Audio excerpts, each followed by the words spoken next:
it's all across this city for the work that you do and the quality and effort that you put into the job day in and day out. So I do want to thank you before I read this proclamation.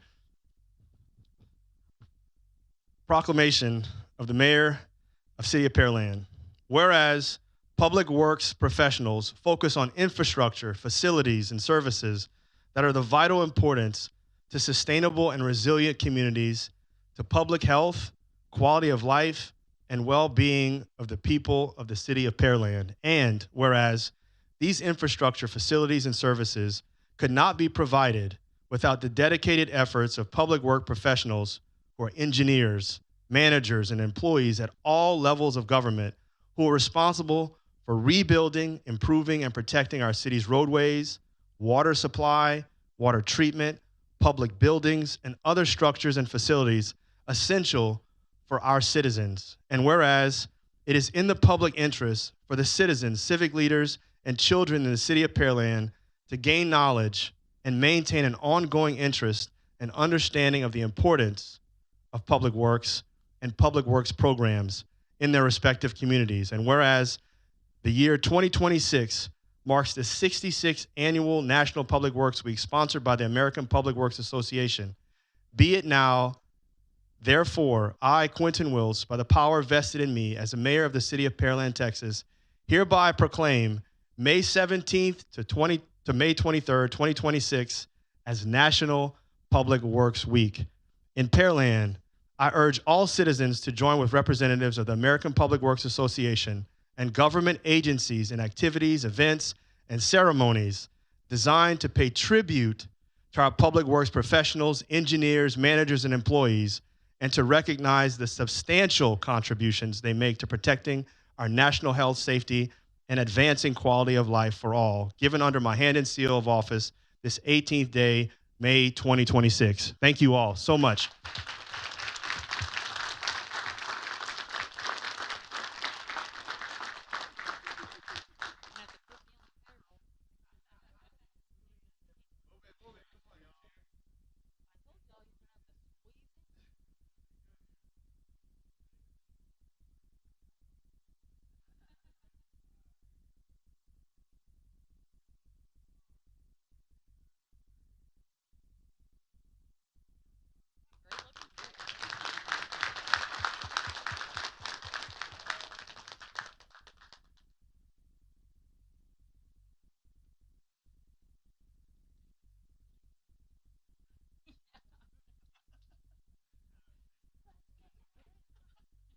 Thank you. All right.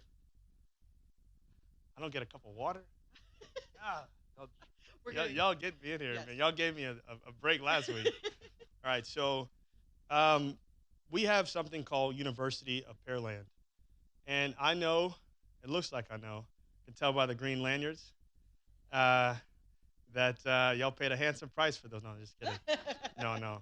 But I do want to take this opportunity to recognize the completion requirements and graduation of the University of Pearland. Also want to encourage those to try to participate as well, keep the program going. But first, I want to recognize, and so we're going to have them stand up as well, correct? Yes. Okay. So have your greatest smile ready. University of Pearland, this certifies that Thea Curry Fuson, I'm from Louisiana, so has completed their requirements for graduation from the University of Pearland and is entitled to the certificate given given at Pearland, Texas, May 18th. So I'll read this first, and I'll just call the names following. So congratulations. All right. Maria Franco Cortez. Aha. Ah, gotcha. There you go. Sure. Helen Godfrey. Gotcha. Helen Hylam Mariam.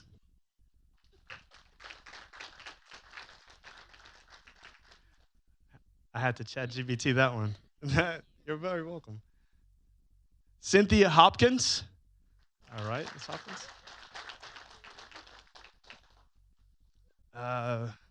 Melvin Hopkins. No relation.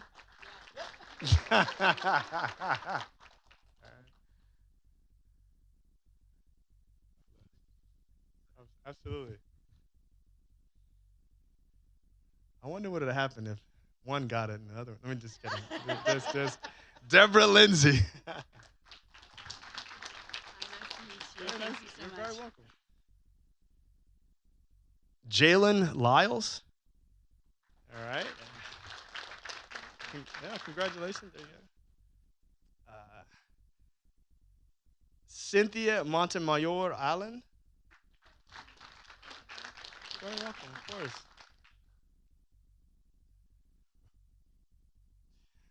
Tom Munkhagen. All right, all right, all right, all right. Man, y'all are grilling me in my second week, man. I'm telling you, y'all got me. Y'all got me. Oh, man. Steve Arasakwe. All right. Wait up. Say that again. All right, yeah, sure. All right. Diana Perez. Of course, of course. Ken Rice. My man. Yeah, yeah. All right. And last but not least, Becky Riley. Y'all stack the hard ones first. All right, perfect. All right, so another picture? All right.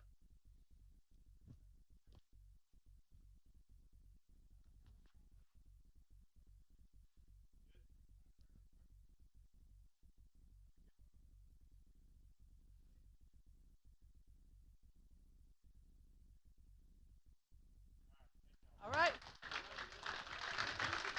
Y'all are dismissed.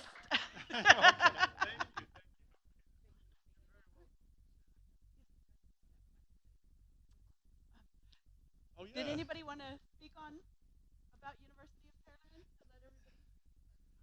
All right. Sell it. All right. Hi, well, good evening. I am Thea Curry Fusen, and this is my first time being a part of Pearland University. Really, what it did was just show me how great this city is and how it actually runs.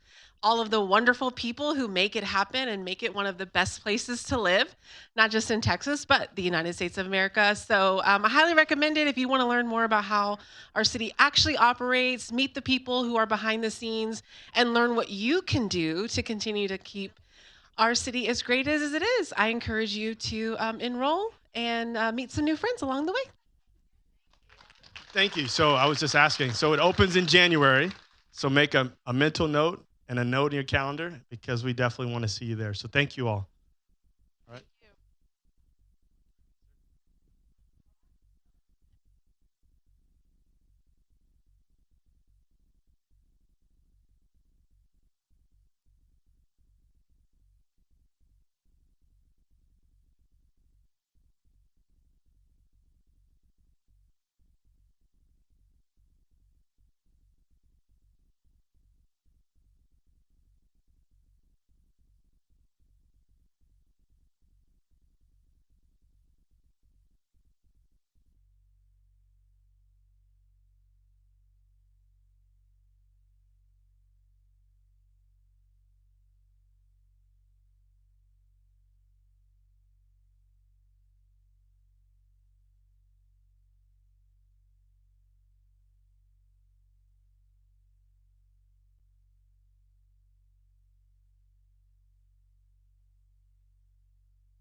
Welcome to the City of Pearland City Council regular meeting for May 18th. I'll call this meeting to order at 6:47 p.m. If you could, if you all stand, we can have the invocation by Mayor Pro Tem Chavarria, followed by the pledge by Councilmember Patel.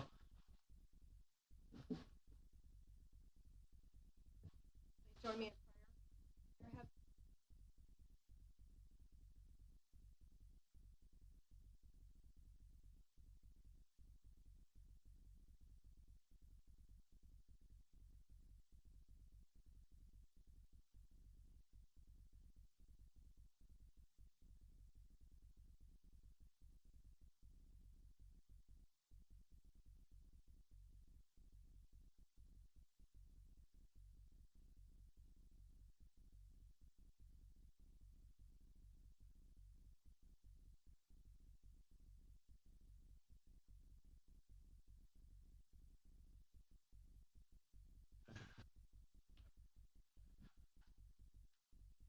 Let's see, roll call and certification of quorum. Madam Secretary, I do certify that we have a quorum present as all council members are present.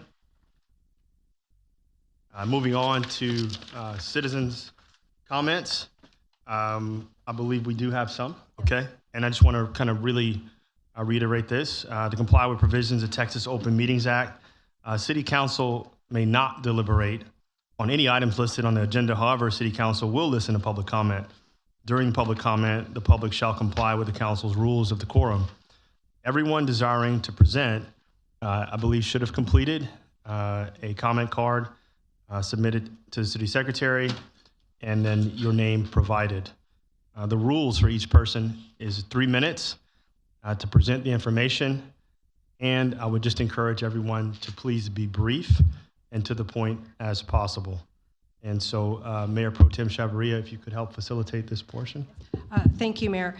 Abel Marino, if you will please proceed to the podium, and you have 3 minutes. Thank you for being here, sir.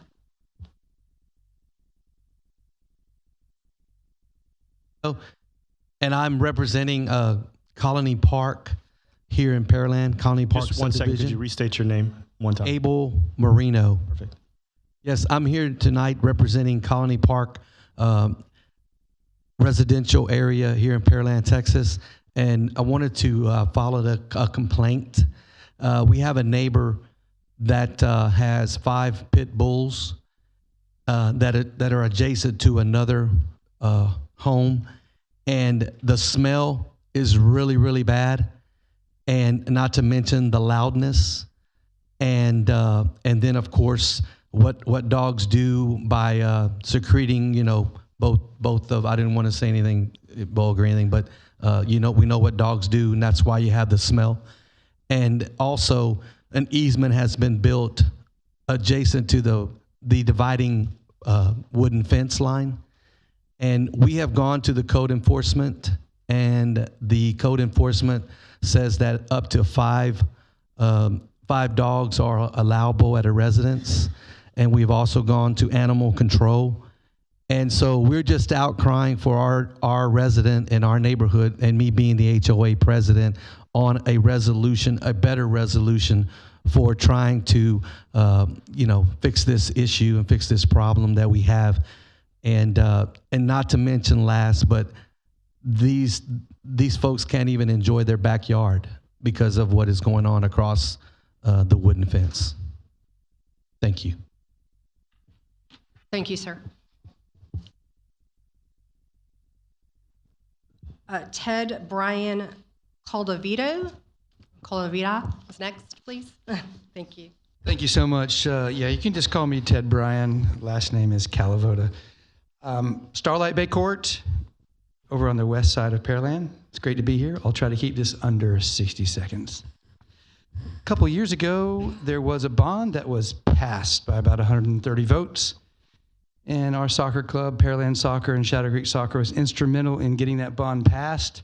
We're very happy about that. I know a lot of the attention is toward the drainage side on east side, but I have to say, if we can't get Hickory Phase 2 done in the next 14 months, we're going to have to say no to about 300 players because we won't have any place to put them. So whatever you can do, council, please just try to get the ball rolling, get the bid out there somehow, get it moving so we can get that park built. It's going to take about 1 year from the start of the bid and the completion. And then finally, I'll close by saying Sugar Land has about 9% more single-family houses than we do. Let's not make that 12%. Thank you. Thank you. Victoria Forsberg, thank you. You have 3 minutes.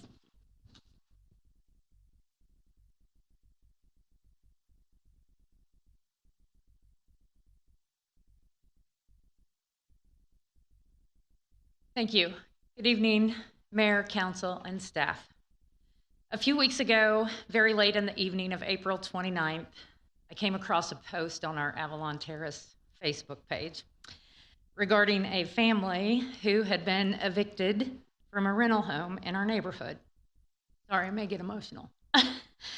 And had been living on the front lawn with all of their belongings for 4 days.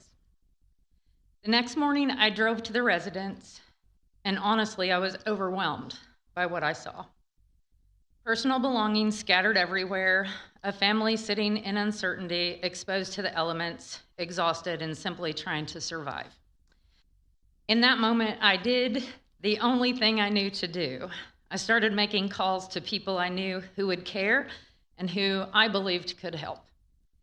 What happened next reminded me exactly of why community matters. Neighbors began showing up. People brought tarps, food, water, supplies, most of all manpower.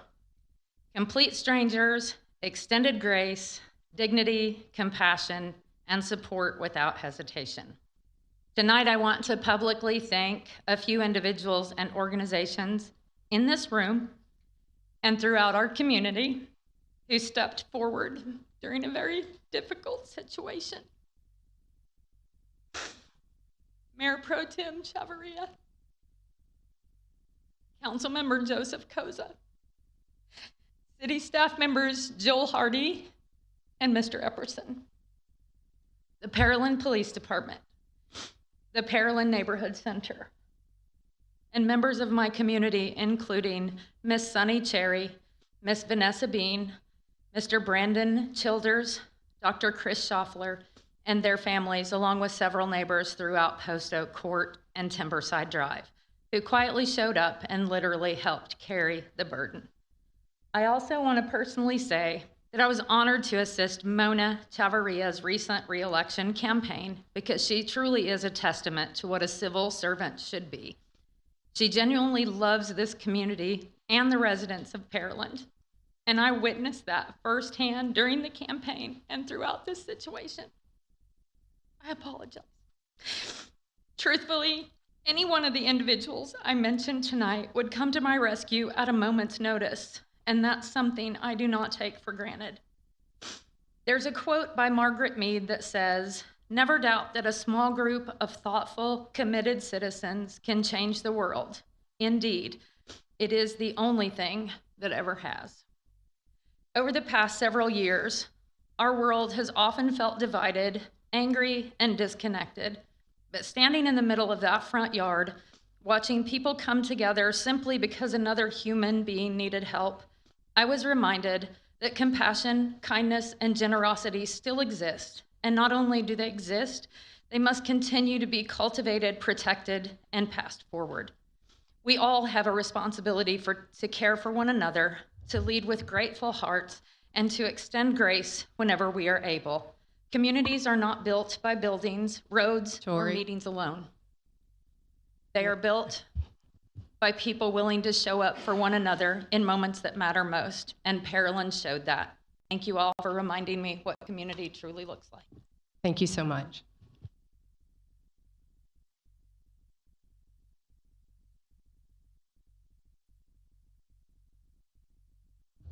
Thank you for sharing. Thank you everyone for took the time to come out and make comments. Seeing no additional comments, moving on to consent agenda. Any items to be removed? Nope.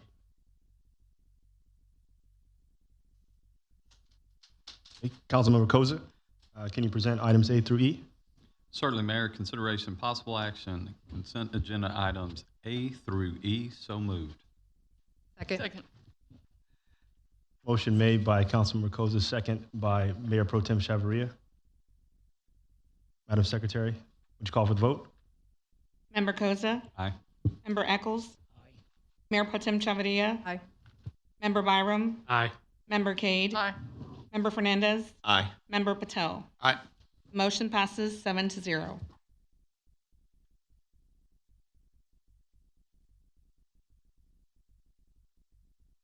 Now I'd like to open this public hearing on a request by Mohammed Darwish, Monumental Engineering Services, applicant on behalf of Welcome Real Estate Services, LLC, and Belinda Bockel, trustee, owners, for approval of a zone change from Spectrum 3, S3 District, and Spectrum 4, S4 District to Planned Development District, incorporating approximately 9.143 acres of land into the existing LNR Clear Creek Planned Development. Staff, would you first provide any presentation on this item? Thank you, Mr. Mayor and Council. Tonight's request, as was just read into the record, is for a PD amendment to essentially annex into the existing PD. It's located at 1402 Kirby Road, as well as 1123, 1127, and 1414 Frugier Road, and 14933 and 15041 Hooper Road. They are attempting to have approval of a zone change to develop the 9.143 acres of land in conjunction with the existing 16.923 acres, which were incorporated into the PD in 2023. We did notice the property and have not received any support or opposition to the request from those public notices which were sent out or otherwise. As you can see here, this is a little bit of a site plan showing that this is the existing area which was annexed into the PD in 2023, is this T-shaped area, and the portions which are being proposed to be added to this are the portion at the top of this parcel as well as the bottom two corners. So there are several parcels which would be incorporated into the PD. Currently, it's surrounded by medical and research building as well as residential and undeveloped land. On the future land use map, which is a portion of our comprehensive plan, it identifies this area as professional services with manufacturing to the west. With this amendment, it would incorporate this land into the existing mixed-use industrial district, which is the LNR Clear Creek planned development, and would ensure that those design regulations are similar to those so that it could be a cohesive development. It would incorporate the Hooper Road as a part of the streetscape plan that would be required to meet the existing design guidelines as well. Staff has recommended approval of this zone change from the S3 and S4 zoning districts to the planned development, and at Planning and Zoning Commission, it was recommended 6-0 for approval to you all tonight. And that ends staff's report. Thank you for that. Is there, I think the applicant, is there anyone like to speak on it or no? Okay. Please go to the podium and remember to state your name. Good evening, everyone. This is Mohammed Darwish with the Monumental Engineering. I'm here to represent Welcome Group. I believe the staff really did cover all the items that we would like to discuss regarding the zone change request. So we appreciate the help that the planning team provided during this process. That's perfect. Yeah. Okay. I don't think there's anyone that. Yeah. Sure. If anyone wanted to speak for or against it, this is an opportunity to do so. Seeing none. Yep. I'd like to close this public hearing. Okay. Next, Councilmember Eccles, can you present new business item number 1? Consideration and possible action for first reading of ordinance number 2000M-283. So moved. Second. Motion was made by Councilmember Eccles, second by Councilmember Fernandez. Any questions? Councilmember Patel? Yep. Mayor, thank you for that. Real quick, I guess north of this property, there's a residential house there. Do we know what Welcome Group is going to build on this track? Because I guess the house is getting squeezed on both sides. So just to clarify, that there was a house to the north of this between there and Mitsubishi, but that property's been, everything there's been demolished. Okay, so And- north of that rectangle, that house that's showing here is no longer there. Correct. Okay, so that piece has not been acquired, is still, I guess. That's correct. It's still owned by who previously owned it. I think they're still potentially looking at developing that property. Okay, and there's, I guess, west of that, there's not really any homes around there, so, okay. Correct. Thank you. Does Welcome Group have, are you guys building warehouses or any idea of what you guys are going to put on there? I believe what they've shown us is flex buildings, like we've seen elsewhere in this area. Built wall? Yes, sir. Okay. Thank you. Any further questions, discussions? Okay. Hearing seen none. Madam Secretary, could you call for the vote? Member Eccles? Mayor Pro Tem Chavarria? Aye. Member Byram? Aye. Member Cade? Aye. Member Fernandez? Aye. Member Patel? Aye. Member Koza? Aye. Motion passes 7-0.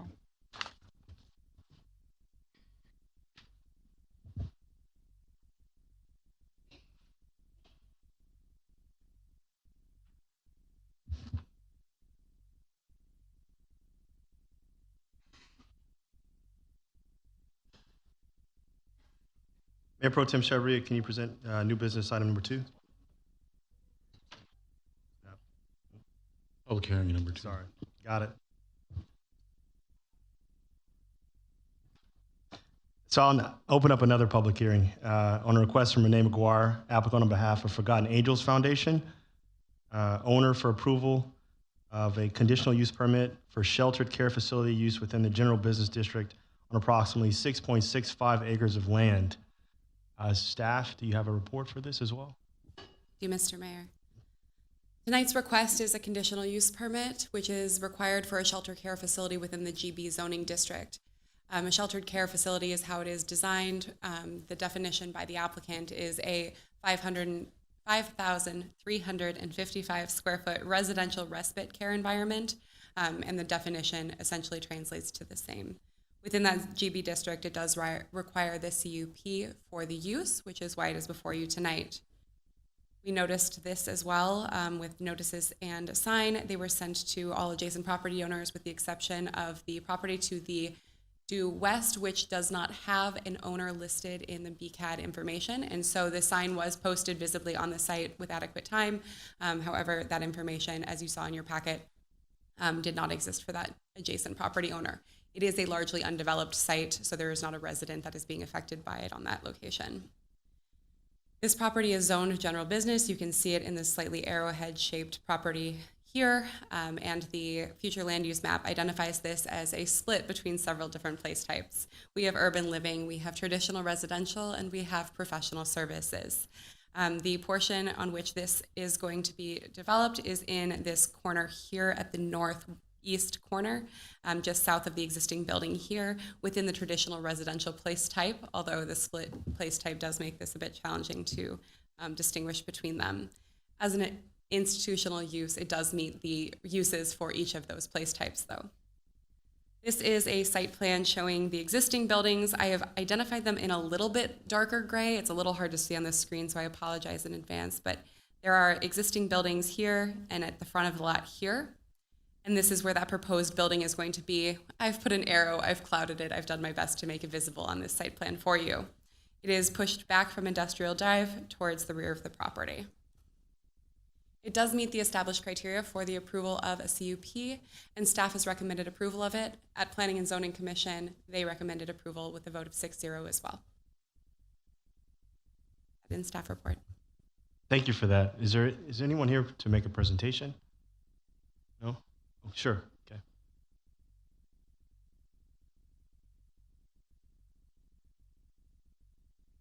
Mayor, Council, my name is Tad Adkins. I'm representing Forgotten Angels Foundation and Renee McGuire. Renee sends her apologies for not being here. She's on hospice duty for a very close friend.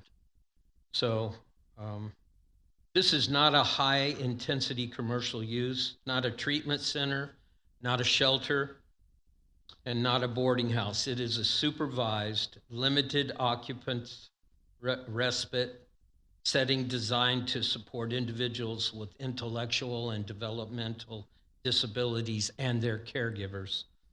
This property is compatible with the existing general business zone and with the property currently nonprofit service context. The operation will be supervised, low trafficked, low noise, and limited in occupancy. We are willing to accept reasonable conditions regarding occupancy, supervision, parking, and operational limitations to assure compatibility with surrounding areas. With respect, we request an approval. Thank you for those comments.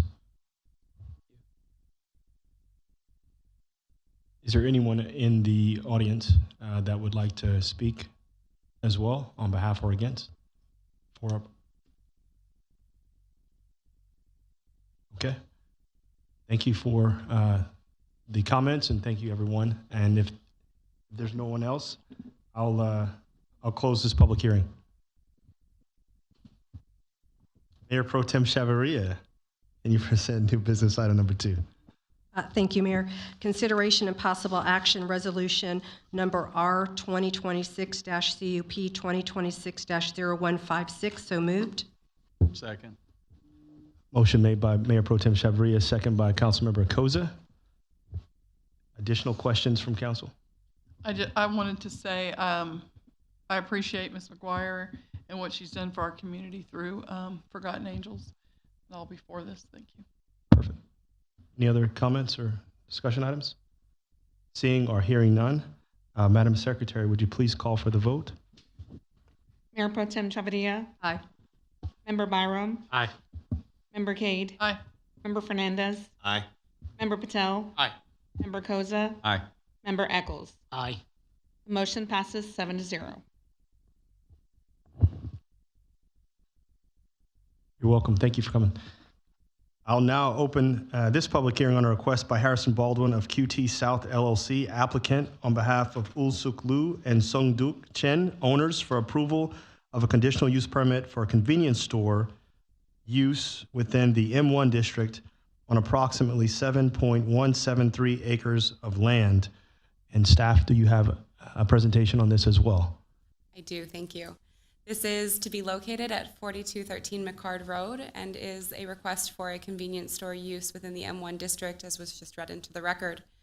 The applicant is proposing a 6,445 square foot, 24-hour convenience store, which would be associated with 16 fuel pumps on a 7.173 acre parcel with a rear drive aisle for cross access to the adjacent northern property. As a reminder, fuel sales in this zoning district are permitted by right, so it is the convenience store component that triggers the CUP requirement for this site. We noticed this property in accordance with the regulations as well and did not receive any public comment in support or opposition of this request. It is located here at the corner of Main and McCard at the northwest corner. And as you can see, this is where the flyover, you can see the shadow line of the flyover or the raised road here. So the access that is being discussed is to this parcel here, which would be essentially, it has frontage, but it does not have frontage access, which is why that access easement is being requested there. It is a warehouse. There are warehouse developments, self-storage, and then Hickory Slough surrounding this property. On the future land use map, it's identified as the professional services. Professional services is typically for manufacturing centers, medical offices, technology and data centers, as well as flex offices, and commercial serving primarily those industrial buildings as a secondary use. The site plan, because of the shape of this lot, we've got it split into two here, but you can see the main portion of the lot is here, with this small triangle piece being shown on the side here so that you can see that the detention does go into the sharp corner of that triangle with the trees lining the road. And then you can see the majority of the site plan is here. To make this easier to read on your screens, we've blown it up here so that you can see it a bit better. So you've got the convenience store with those fueling stations here. This is Main Street, and then McCard is on the left-hand side of your screen there. So that detention is up at what would be the top of your screen here with the access easement to the property to the north. The applicant has provided us some renderings to get a better idea of what it will look like here. So here is that stub out access for the property to the north, as well as the fuel station, as well as and convenience store here. A few more renderings just so you have a better idea of what it will look like. And then this is a location map for gas stations within 1 mile of the property. There are 6 gas stations within the 1 mile radius that was put on this map here. 5 of them are within city limits. This one over here is just outside. Staff has found that the CUP meets the established criteria for approval, and it's consistent with the policies of the comprehensive plan, including that future land use map and thoroughfare plan. With that, staff recommends approval with the following conditions. The first is that the owner of PID 165736 shall grant a shared access easement across the property to allow the owner of PID 567025 and 567023 access to McCard Road by crossing that Hickory Slough. And then the other 2 conditions are fairly standard for what staff has put on convenience stores with fuel pumps in the past. The first being the exterior building facades shall be developed in substantial conformance with materials as depicted in the facade renderings. And the third would be that the columns supporting the fueling station canopy shall be wrapped with a masonry material that is consistent with an architectural element of the principal building. Following staff's recommendation and the presentation to Planning and Zoning, P&Z voted 6-0 to recommend approval with the conditions as presented by staff. And that ends staff's report. Perfect, thank you. And I take it by the gentleman standing at the podium that there is a presentation. Sure. Good afternoon, Mayor and council members. My name is Harrison Baldwin. My address is 17175 Tomball Parkway, Suite 5B, Houston, Texas, 77064. I come here as a real estate project manager from Quick Trip. I just want to give a very short overview of kind of what we're going to be bringing to the Pearland community. I know your time is very valuable, so I will indeed make this short. Just a show of hands, has anybody here ever been to one of our 1,237 stores by chance? A few people. I just want to go in and, like I mentioned, just kind of go in just quickly who we are, what we're bringing to the Pearland community, and why I hope your experience was so great whenever you visited those stores. Our core values are here. I won't read them off to you. One that I just particularly do want to highlight on, as it just resonates with everything that we do, first and foremost, is just doing the right thing. One thing that Quick Trip does, whether we have to or whether we're mandated, we do the right thing, whether it's our building design, which is safe by design, our extra wide drive aisles for safe circulation of traffic, whatever have you. If we look at it and it needs to be done and it's the right thing, even if it costs us a bit extra, it's something we're going to do. And a lot of thought goes into that. Our purpose is to provide an opportunity for employees to grow and succeed.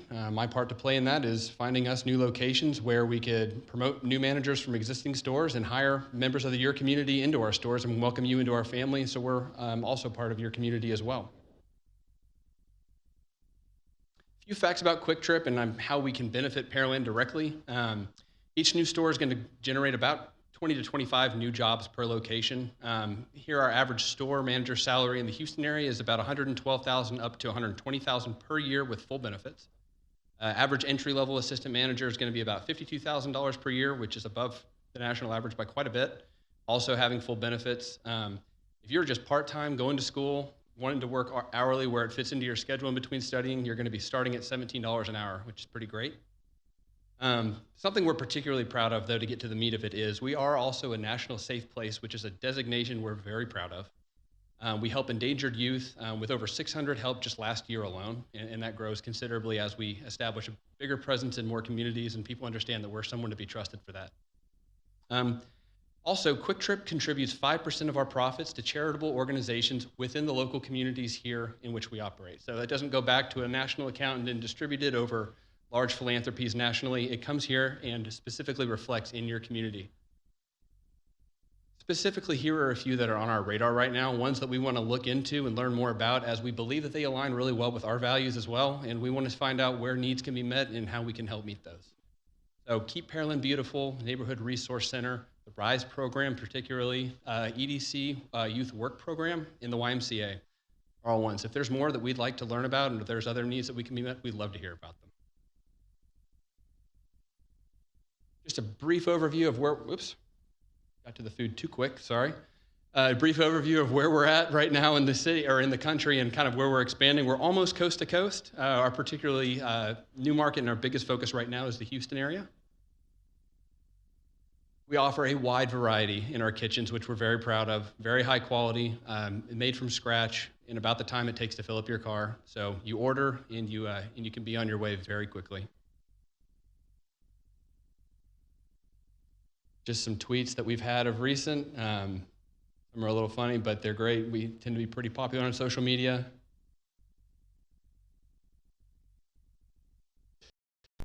To get down to our store design, here's a rendering of our proposal. I believe you just saw it in our introduction of what we're proposing here at Pearland. Here's our mature site as shown at Main and McCard. One thing that's left out here that we would like to also include too is the row of trees along the frontage of Main Street, and just to make sure that y'all understand those will be preserved as well. We're here to add, not to take away.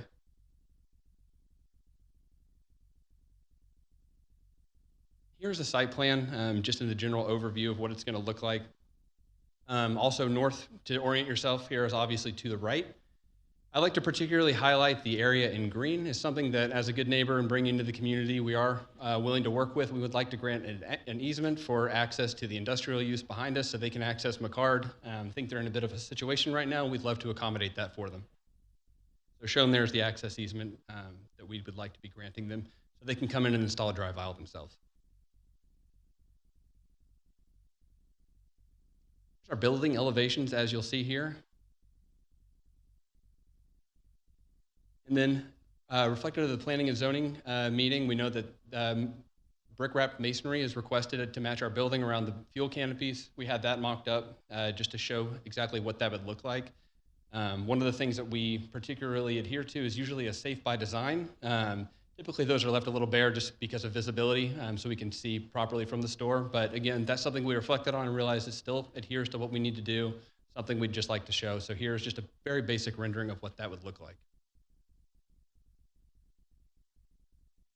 So the site looks so great. Why is CUP? The current zoning M1 light industrial allows fuel sales but requires a conditional use permit for a convenience store. Our proposed gasoline station and convenience store represent a beneficial use of the property, providing necessary services and expanding the employment area. Also like to mention too, this site brings several developmental challenges that would be very difficult for the layman. We welcome those. We lean into those kind of developmental challenges. And one thing too is once the site was designated as any by our company as one that we want to go after, it's really nothing's going to get in our way until we see it done. So that's something we're moving forward with full steam ahead per approval here. And also, the proposed use is consistent with the M1 zoning district, the Pearland Unified Development Code, and the goals outlined in Pearland's 2040 Comprehensive Plan. So with that, we do request approval of this CUP. And I'm happy to take any questions. Thank you. I just had, is anyone in the audience speak for or against? No. Seeing none. Only one small question. Or just a comment, you could cut the length of slides down by minimizing the clear pictures of the food. Not necessary. Okay, understood. Sure. Yes, Councilmember Byron. Thank you for your presentation and for considering Pearland. I think you've got a great product here. It looks like y'all are building one on 45 and Dixie Farm right now. And I will say I drive that a lot. And just your approach to construction has been excellent because the city of Houston is also tearing that entire intersection apart, putting in lights at the same time. Not sure why that all got done at the same time, but y'all have maintained an excellent construction site. You've really paid attention to what's going on. So I expect nonetheless, nothing less for this development here in our community. On your, I don't think I've ever heard a developer come in and say, we're going to give back to your community. So I appreciate that you don't take money out of our community and send it somewhere else, that you contribute back. You asked for additional organizations to consider. I'll give you one. We were just earlier this month in May able to do the ribbon cutting on the Isaiah House here in Pearland, which helps change the way foster care begins by bringing a home to the forefront for these kids when they're taken by CPS out of a bad situation. So that's something you might want to look into. I can certainly help you look into that if you'd like. Otherwise, I appreciate it and I'll support you. Thank you. Councilmember Koza. Thank you, Mayor. Yes, thank you for the presentation. Also, I'd like to say thank you for working with your neighbors for granting access, because they are in a hard spot to be able to develop that land. So without that, it would be a very difficult development. So I appreciate your willing to work with your neighbors. Other comments, concerns? Councilmember Fernandez. Thank you, Mayor. Great presentation. Thank you for being here. Only question I have, just to confirm, 18-wheelers are not going to be fueling at this project. Is that correct? Yes, sir, that's correct. This is not a designated fuel stop. They will be fueling our tanks, but not fueling their own vehicles. Okay. Are 18-wheelers going to be allowed to drive onto the property, or will there be signage that it's not allowed with the exception of the fueling vehicle? I believe that's correct, sir. The 18-wheelers will not be permitted onto our site, which was, I believe, the purpose of the access easement going across, is to separate that traffic. Our supervisor here, Mike Wooten, actually knows more of the detail specifically to that. Mike Wooten with Quick Trip, same address. I just wanted to clarify, I think you're speaking into what Buc-ee's does for not allowing 18-wheelers. We do not prohibit 18-wheelers. We just do not service or provide the accommodations for a truck diesel bay. No accommodations for a large truck, but a Pepsi driver or the diesel truck that drops off our fuel, they're not prohibited on our lot like Buc-ee's would do. We just do not offer a separate diesel offer for them. So just so that I'm clear, so with the exception of your fueling vehicles, 18-wheelers will be allowed to drive in if they want to stop and shop, or they're 18-wheelers in general outside of y'all's zone are not allowed on the property? We do not specifically restrict 18-wheelers to come on our lot. We do not provide 18-wheeler parking. We do not provide 18-wheeler services, place for them to dump anything, RV dump, anything like that. We are a convenience store with auto fuels along the front. I just don't want to commit to you that an 18-wheeler couldn't accidentally come on our lot. We are not servicing them. We are not out to bring an 18-wheeler so they can fuel or park on our property. Okay, and the reason I'm asking is we have developments that are in the near future coming to the area, which will draw some 18-wheelers. And so I just want to make sure that, we're controlling the 18-wheelers coming in, or my concern is 18-wheelers coming in, causing a little disruption, traffic flow, because those things are obviously very large yes, sir. Vehicles. And so I just wanted to know kind of what y'all were thinking about how that was going to be handled. Yes, sir. All right, thank you. Any additional comments or concerns? Councilmember Cade. Yes, I wanted to thank you for listing the things you don't sell. That was I appreciated that. And I also, you had me when you said you were going to save trees, so thank you. Councilmember Patel. Thank you, Mayor. Sir, your utilities that you're going to tie into CenterPoint, I'm assuming you're taking it off 35. Are you going to bury everything, or are you guys planning on putting any more poles down there? Sir, our current utility plan is to actually bury everything. So you're not adding any more poles. You're going to bring your utility and your pad, I guess your underground, all the way to 35 utility, where the poles are now. The goal is to put them where they're at right now. That's pending on CenterPoint's confirmation that we're able to do so. They're very aware of the overlay district and the requirements there. They're working with us on that. That's the goal as of right now. I would ask staff to make sure that we don't have any overhead utilities going to this site. Have you calculated the tree mitigation? I know there's a lot of trees on here. You guys are aware of that? Yes, sir, we are. Okay. That road that you showed in the green that had to be built, or I guess, are you guys building it, or are we putting the responsibility of building and maintaining on the lot that they're going to have an easement with? Do we know yet? You're asking who's responsible for building that? Yeah, and That would be, maintaining it. that would be the developer on the other side of Hickory Slough. Okay. All right. And then I guess one last thing. You guys, on your drawings, rendering is all tile, and is it stucco, or is it all the finishing on that? Is it all tile finish or brick, or? It's brick and tile, yes, sir. Okay. All right. Thank you so much. Yes, sir. Additional comments, concerns? Appreciate you being here. And if there's no other concerns, I'm going to close this public hearing. Councilmember Byram, would you mind presenting new business item number 3? Certainly, Mr. Mayor. Member Byram, I'd like to just remind you that there are 3 staff proposed conditions. If you wanted to accept those now, you might be able to limit the number of potential amendments on this item. And if there were any city council proposed conditions, you might want to add those as well. Okay.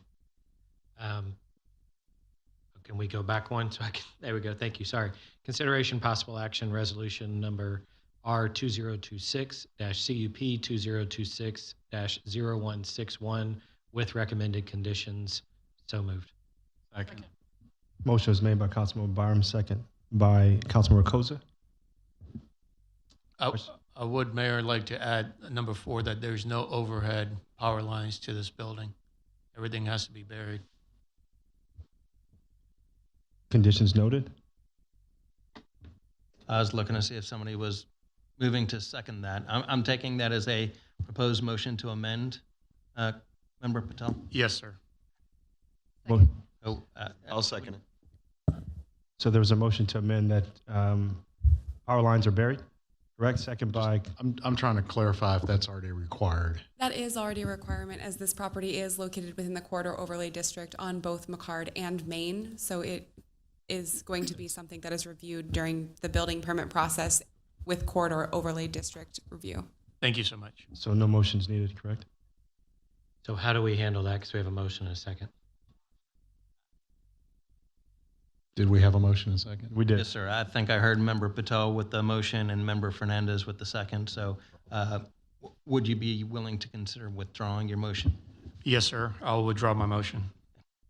And I'll second that. Thank you. Motion withdrawn and second by Councilmember Fernandez. Any additional clarifications? Amendments? Hearing none. Madam Secretary, would you call for the vote?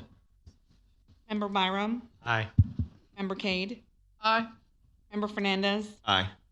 Member Patel? Aye. Member Koza? Aye. Member Eccles? Aye. Mayor Pro Tem Chavarria? Aye. The motion passes 7-0. Thank you. Councilmember Cade, can you present new business item number 4, please? Yes, Mayor. Thank you. Consideration and possible action resolution number R2026-82. So moved. Second. Motion made by Councilmember Cade, second by Councilmember Fernandez. Staff report. Thank you, Mayor. This item is for an engineering design contract associated with the Harkey Road Drainage Project, which is part of our 2023 bond program. The design includes the drainage improvements as well as the reconstruction of Harkey Road between Broadway and Marys Creek. Arc Engineers has a long history of successful projects here with us in the city of Pearland, and we recommend approval in the indicated amount that's just a bit over $1.56 million. Thank you, Mayor. Thank you for that. Any questions, additional concerns, comments? Yes, I do have a question, Mayor. Mayor Pro Tem Chavarria. Thank you. So what is the proposed start date?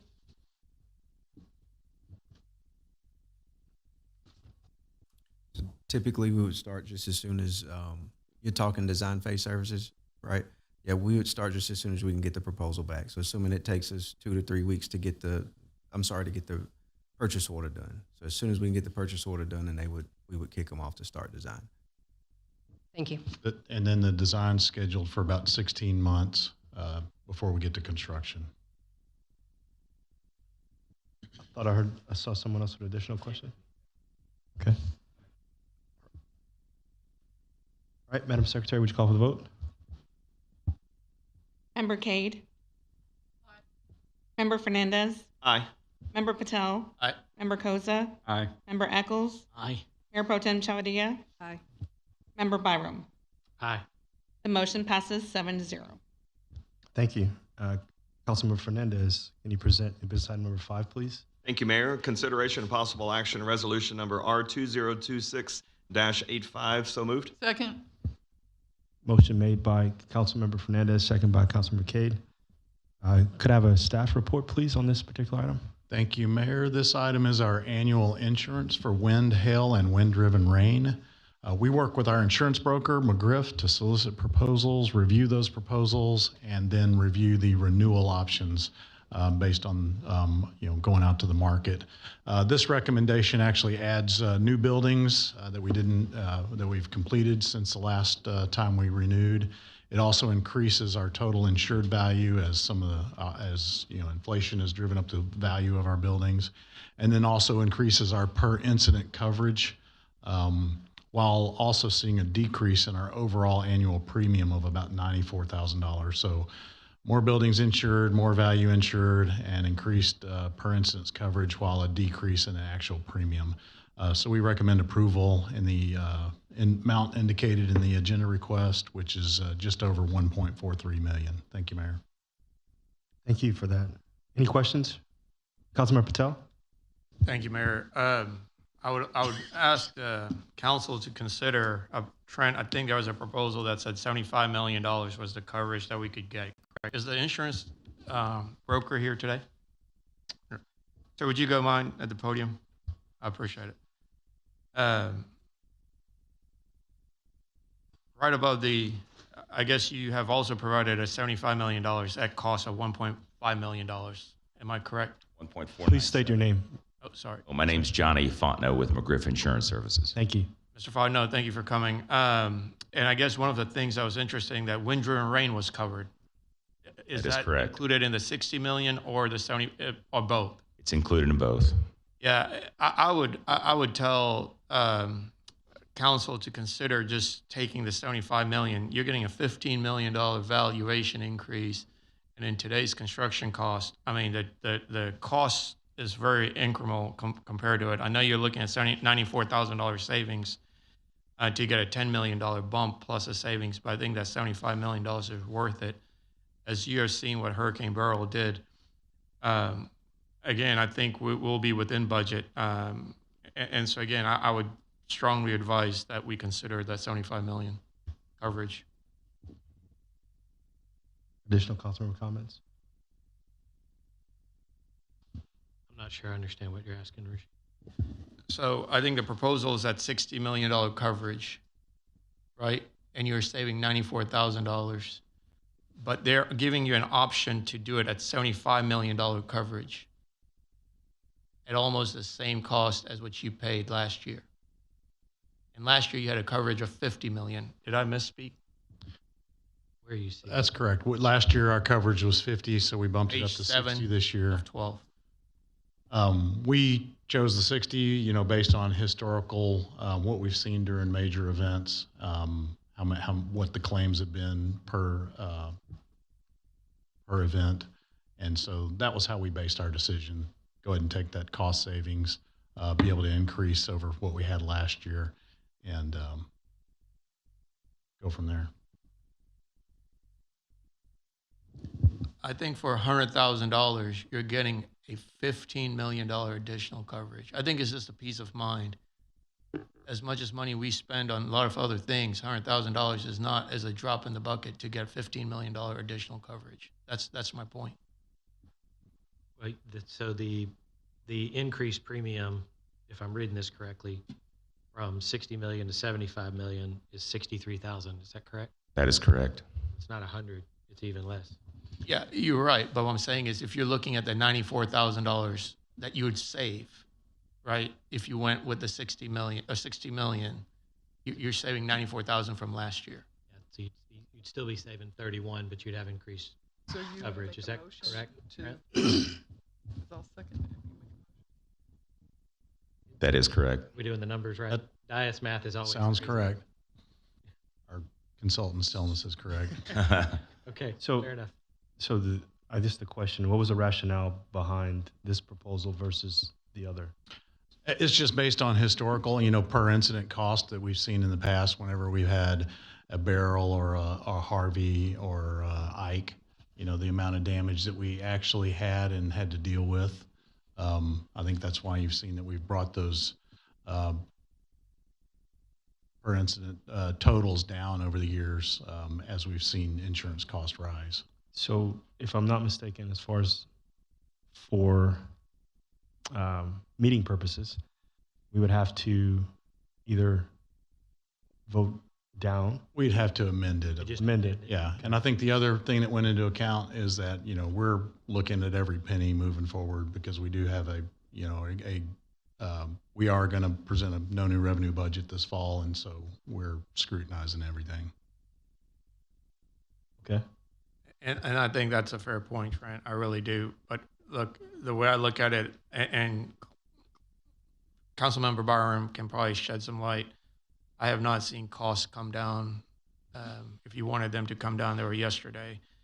So I would say for $64,000, that's a cost of vehicle. And just, it's, again, my personal belief, in our business, we're saying hurricanes are getting more intense.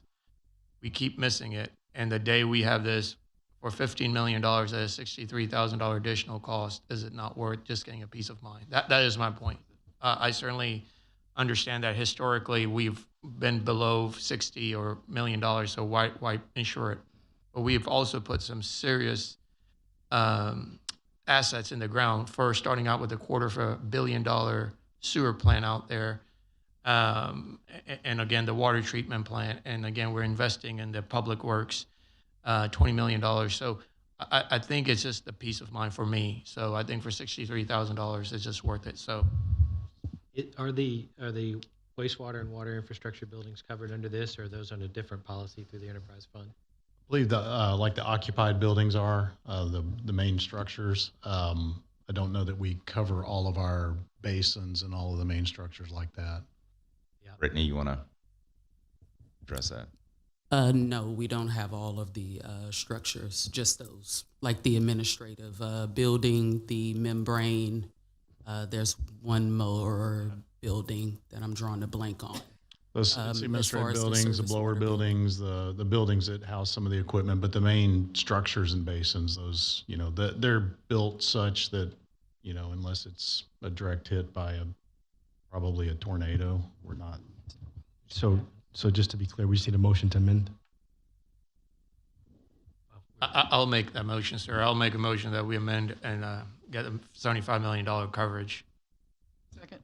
Motion was made by Councilman Patel. Second. I'm sorry. I was going to say, if I could phrase it differently, because of the way that the language reads, would you consider a motion to amend the $1,434,989.44 in the resolution to be $1,528,995.81? I assume that's what you meant by your motion. So moved. So where'd the new number come from? Wait. Where'd the new number come from? No, the No, that's 1.528 that's not was the for number. different. It's 1.498. I don't know where I got the 152. It's on page 7. Well, hold on. When it goes to your discussion question. Yeah, hold on a second. I would like to ask our insurance agent a question prior to. The exact number was for the 75 million was 1.497. That's fine. What's the rest of it? 823.27. Yes, you have it up here for the grand total combined.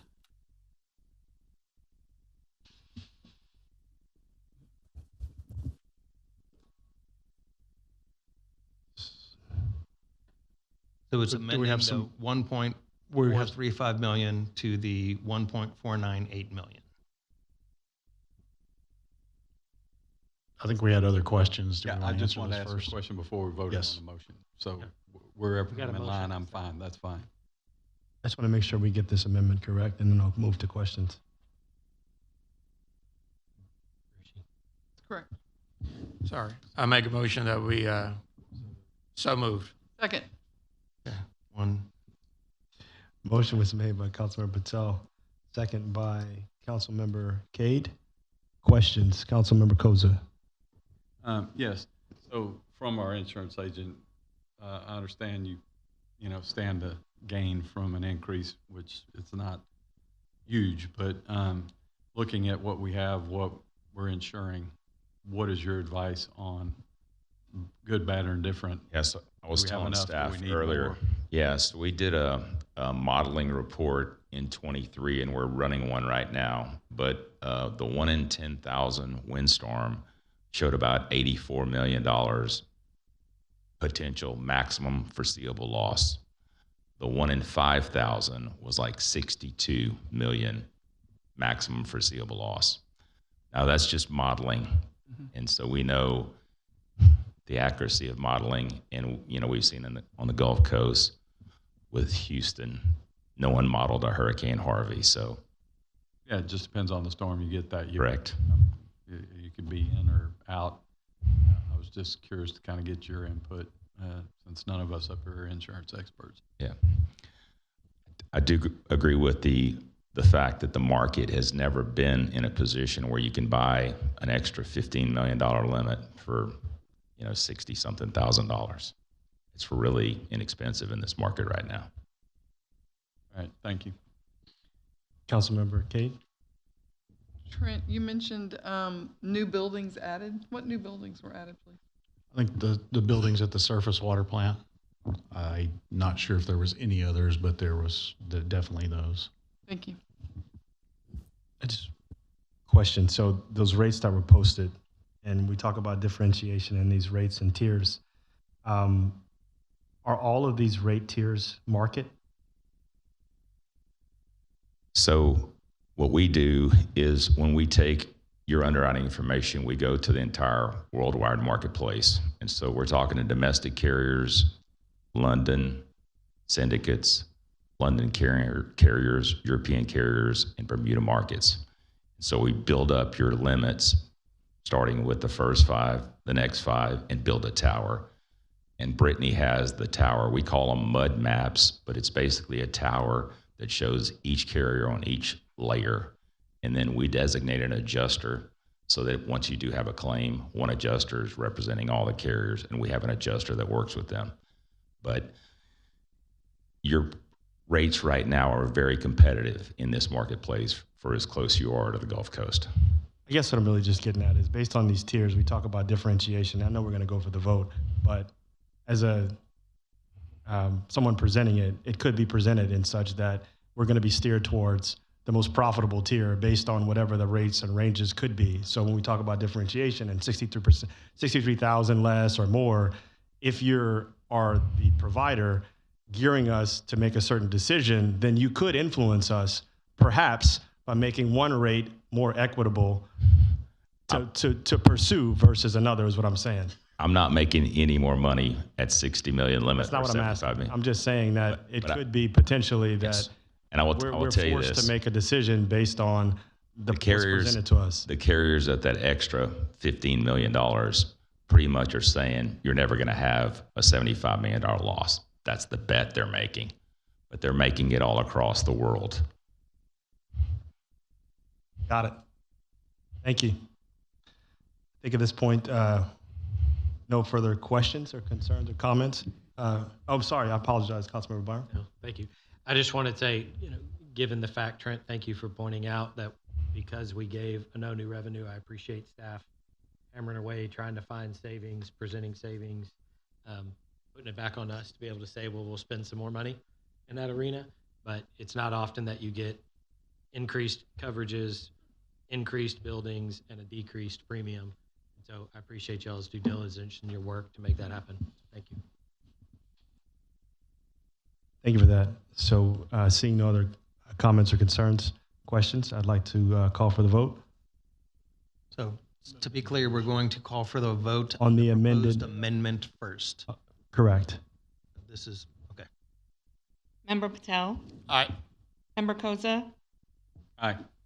Member Eccles? Aye. Mayor Pro Tem Chavarria? Aye. Member Byram? Aye. Member Cade? Aye. Member Fernandez? Aye. Motion passes 7-0. So there's still, So now we're going to vote on the amended motion. got it. unless there's additional questions or concerns. Absolutely. That, if there are no more, let's call for the vote, Madam Secretary. Member Fernandez, Aye. Member Patel, Aye. Member Koza, Aye. Member Eccles, Aye. Mayor Pro Tem Chavadilla, Aye. Member Byram, Aye. Member Cade. Aye. The motion passes 7-0. Thank you. Moving forward in the agenda to other business, I don't believe there's any other business. And so, Mayor, Council, issue a city council discussion if there's no other issues for city council discussion. And I believe there's an executive session. Okay. So city council now recess the open portion of this meeting and move into executive session under the Texas Government Code, which allows the city council to discuss the items listed on the agenda, but the council cannot make a decision or take action during executive session. After the executive session, council will return to open session, and then we will recess the open portion of our meeting at 7:48 p.m. and enter into executive session.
All right. Let's see. Returning from executive session at 8:41, no action. And I think that's it. I think we'll adjourn this meeting also at 8:41.